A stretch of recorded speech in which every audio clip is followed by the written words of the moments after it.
சென்னை காசிமேட்டில் கடந்த ஒரு வாரத்திற்கு முன்பு தொடர் மழை புயல் சின்னம் காரணமாக ஒரு சில மீனவர்களே ஆழ்கடலுக்கு மீன் பிடிக்க சென்ற நிலையில், இந்த வாரம் காசிமேடு துறைமுகத்தில் உள்ள அனைத்து விசைப்படகுகளும் ஆழ்கடலுக்கு மீன் பிடிக்கச் சென்று, இன்று விடுமுறை தினம் ஞாயிற்றுக்கிழமை என்பதால் அதிகாலையில் கரை திரும்பிய நிலையில் பெரிய வகை மற்றும் சிறிய வகை மீன்களின் வரத்து அதிகமாகவே காணப்பட்டது.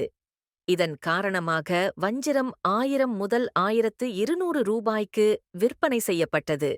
நீண்ட நாட்களுக்குப் பிறகு திருவிழா கூட்டம் போல் காட்சியளித்த காசிமேடு பெரிய வகை மீன்களான வஜ்ரம் வவ்வால், ஷீலா திருக்கை, சங்கரா பால் சுறா, தோல்பாறை உள்ளிட்ட மீன்களின் வரத்து அதிகமாகவே காணப்பட்டது.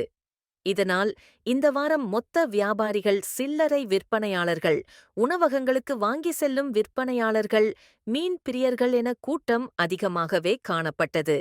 அதேபோன்று சில்லறை விற்பனை கடைகளும் அதிகமாகவே காணப்பட்ட நிலையில், சுற்றுவட்டார பகுதியில் உள்ள ஏராளமானோர் இந்த பகுதியில் தங்களுக்கு தேவையான மீன்களை வாங்கி செல்வதற்காக வந்திருந்தனர்.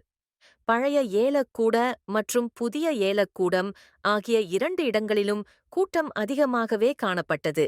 அதேபோன்று சில்லறை விற்பனை கடைகளில் கூடை கூடையாக 500 ரூபாய், 800 ரூபாய், 300 ரூபாய் என மீன்களை சில்லறை விற்பனை செய்யும் கடைகளும் அதிகமாகவே காணப்பட்ட நிலையில், பெரிய வகை மீன்கள், சிறிய வகை மீன்கள் என காசிமேட்டில் மீன் விற்பனை களை கட்டிய நிலையில் வரத்து அதிகரிப்பால் தங்களுக்கு தேவையான பெரிய வகை மீன்களை குறைந்த விலையில் மகிழ்ச்சியுடன் வாங்கி சென்றனர்.